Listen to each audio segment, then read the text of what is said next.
Hello, dear listeners. Dear listeners, today we will take a new chapter, chapter 12, communication in modern time. So इस chapter में हम जो means of communication है modern time में use होते हैं उसके बारे में पढ़ेंगे. Let's start with the first paragraph. Human beings adopt different means to share their thoughts, idea, joy and sorrow with each other. तो ये ह्यूमन बीइंग अलग अलग तरह के जो है मीन यूज़ करते हैं अपने थॉट्स को, आइडिया को, खुशी को, सॉरो मीन्स गम को शेयर करने के लिए एक दूसरे के साथ. ठीक है. सपोज़ आपका अगर आपको बहुत दुखी हैं या खुश है, अच्छी न्यूज़ मिलती है तो आप क्या करेंगे, तो अपने फ्रेंड को लेटर लिखेंगे या रिलेटिव को लेटर लिखेंगे या फिर कॉल करेंगे उन्हें. ठीक है. या फिर बहुत से ऐसे लोग भी होते हैं जो कि मेल के थ्रू अपने जो मैसेज कन्वे करते हैं. ठीक है. तो ऐसे ही ह्यूमन भी ये बोल रहे हैं कि जो ह्यूमन बीइंग्स हैं वो अलग अलग तरह के मीन यूज़ करता है अपने जो विचार है. ठीक है. जैसे अगर आप किसी को पोएम लिखने का शौक़ है, कोई आपका आइडिया आपके माइंड में आ रहा है तो आप फटाफट राइट डाउन करते हैं और मेल कर देते हैं या अपने फ्रेंड को एक्सप्रेस करते हैं. ठीक है. तो ये ऐसे बोल रहे हैं कि अपने जो आइडियाज़ हैं, आपके जो जॉय है, सॉरो है, वो एक दूसरे के साथ शेयर करने के लिए आप डिफरेंट मीन यूज़ करेंगे. चाहे लेटर यूज़ करेंगे, मोबाइल यूज़ करेंगे, मेल यूज़ करेंगे, कंप्यूटर यूज़ करेंगे, कुछ ना कुछ आप यूज़ करेंगे. ठीक है. इन ancient time expressions, actions and drawing were used to convey or record the feelings. But अगर हम एंशियंट टाइम की बात करें यानी प्राचीन समय की बात करें तो उस समय में हमारे एक्सप्रेशंस थे, जो हमारे एक्शंस थे और जो ड्राइंग थी वो यूज़ की जाती थी अपने जो फीलिंग्स है, ठीक है, वो कन्वे करने के लिए, दूसरे तक पहुंचाने के लिए. ठीक है. एक्सप्रेशंस, जो एक्शंस है, जो ड्राइंग है, अलग अलग जो मीन थे, इनको यूज़ किया जाता था अपनी फीलिंग कन्वे करने के लिए, चाहे रिकॉर्ड करके उस चीज़ को, जो भी आपकी फीलिंग्स है उन्हें रिकॉर्ड कर देते थे. ठीक है. चाहे लिख कर रिकॉर्ड करें, उसको मेंटेन करें किसी बुक के अंदर या फिर रिकॉर्डर पे रिकॉर्ड करके, तो ऐसे कन्वे करते थे अपनी फीलिंग्स को.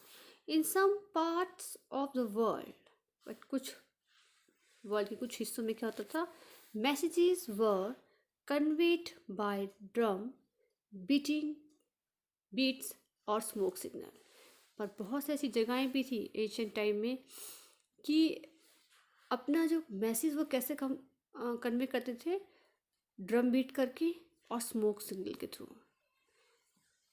ठीक है. जब हमने प्रीवियस क्लासेस में पढ़ा था कि जो अर्ली मैन थे, एंशिएंट मैन थे, तो वो कैसे कन्वे करते थे अपने मैसेजेस को, तो ड्रम बीट करते थे ताकि जो भी उनके फ्रेंड्स हैं, रिलेटिव हैं, उन तक मैसेज पहुंच जाए कि हम यहाँ पर हैं, फॉरेस्ट में, जहाँ कहीं पे भी हो या कोई डेंजर आने वाला है, तो ड्रम बीट करते थे या स्मोक सिग्नल के थ्रू बताते थे कि हम यहाँ पर. जैसे कि आप यहाँ देख सकते हैं स्मोक सिग्नल यूज़ कर रहे हैं यहाँ पर अर्ली मैन, एंशिएंट मैन, बताने के लिए अपने फ्रेंड्स को कि हम यहाँ पर, ताकि अगर कोई खो भी गया है तो वो मिल सकता है देखकर कि यहाँ आग जल रही है, स्मोक सिग्नल आ रहा है यहाँ से, तो हमें इस तरफ जाना है. तो अलग अलग चीज़ें यूज़ करते थे कम्युनिकेट करने के लिए. अब कम्युनिकेशन क्या है? Communication is the process of sending and receiving messages by speaking, writing and using some other medium. तो कम्युनिकेशन क्या है? प्रोसेस है जिसमें कि हम अपने मैसेज को भेजते हैं और उसे रिसीव करते हैं, चाहे वो बोलकर, चाहे लिखकर, या कोई और मीडियम हम यूज़ करते हैं. मीडियम मतलब कोई माध्यम यूज़ करेंगे हम. ठीक है. वे बोल रहे हैं स्पीकिंग करके, राइट करके, या एक्सप्रेशन के थ्रू, जेस्चर्स के थ्रू. ठीक है. तो कोई भी ऐसा हम मीडियम यूज़ करते हैं, मीन यूज़ करते हैं अपनी कोई भी बात है दूसरे तक पहुंचाने के लिए, तो इस प्रोसेस को हम क्या बोलते हैं? कम्युनिकेशन. कोई भी आपकी फीलिंग है, एक्सप्रेशन है, उसको आप जो है, जैसे बोलकर मैं आप तक पहुंचा रही हूँ और आप रिसीव कर रहे हैं मेरे मैसेज को. ठीक है. तो ये स्पीकिंग के थ्रू हो रहा है. और मीडियम मैंने क्या यूज़ किया है इसके लिए, मोबाइल यूज़ किया है, रिकॉर्ड कर रही हूँ। ओके, तो इस प्रोसेस को जो पूरा प्रोसेस होता है जिसमें कि sending and receiving message by speaking, writing and using some other medium. जैसे मैंने बुक का मीडियम भी यूज़ किया आपके लिए कि मैं बुक यूज़ कर रही हूँ यहाँ पर आपको समझाने के लिए। तो इस प्रोसेस को क्या बोलेंगे, कम्युनिकेशन बोलेंगे। Fine. Next, the sign language cry, shout, and hoot of laughter of ancient man gradually developed into spoken language and script. The written language, जो साइन लैंग्वेज है, तो पहले हम जैसे कि अगर हम एंशियंट और अर्ली टाइम की बात करते, जब इंसान को बोलना नहीं आता था तो वो क्या करता था, साइन लैंग्वेज यूज़ करते थे, रोते थे, शाउट करते थे, हूट करते थे, ज़ोरों से हूटिंग करके हंसते थे, है ना, एंशिएंट मैन की बात करिए। तो धीरे धीरे क्या हुआ, ग्रेजुअली क्या हुआ, जब डेवलपमेंट हुई तो लैंग्वेज क्या हुआ, निकल के आई, ठीक है, और साथ में स्क्रिप्ट्स निकल के आई, लिखना, ठीक है, वर्ड्स बन कर आए as a written language. Script से किस में है, तो रिटन लैंग्वेज में। In earlier time, written messages were delivered by pigeons and horse rider।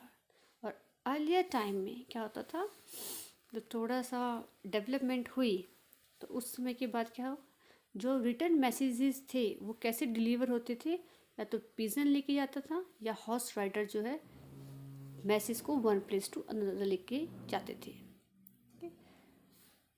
The development in postal system was able to connect even the remotest of the places। ये बोले कि development हुई पोस्टल सिस्टम में, postal system introduce हुआ, उससे क्या हुआ, connectivity कहाँ तक की, जो रिमोट एरिया में लोग रहते हैं, रिमोट यानी कि बहुत इंटीरियर में लोग रहते हैं, ठीक है, वहाँ तक भी क्या है, हम अपने मैसेज कन्वे कर सकते थे और कर भी रहे हैं, करने लगे। The next major development in the means of communication was the invention of telephone।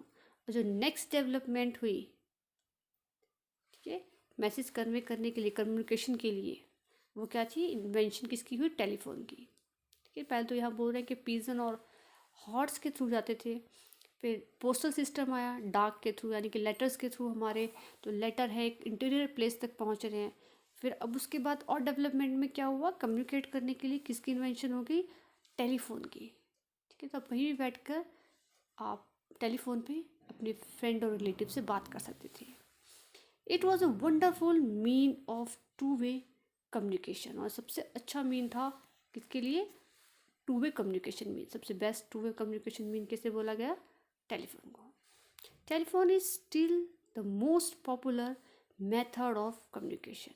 जो टेलीफोन है आज भी सबसे ज़्यादा पॉपुलर मेथड है कम्युनिकेट करने के लिए, कम्युनिकेट यानी बातचीत करने के लिए। Now a revolutionary change has taken place in the mean of communication in the recent time. और एक क्रांतिकारी जो रिवोल्यूशन था, क्रांतिकारी जो चेंज आया है किसमें, जो मीन्स है कम्युनिकेशन के रिसेंट टाइम में, उनमें एक नया चेंज आया, क्योंकि अब क्या हमारे पास different type of means of communication जिनके थ्रू हम कम्युनिकेट करते हैं। तो एक बहुत बड़ा चेंज आया है। It has enabled us to make instant contact with anyone in any part of the world। क्या है, इसने हमें क्या बना दिया है, अनेबल कर दिया है, इतना योग्य बना दिया है कि हम कहीं पे भी बैठकर किसी भी इंसान के साथ, किसी भी वर्ल्ड में किसी भी पार्ट में कोई इंसान है उसके साथ हम आसानी से कम्युनिकेट कर सकें।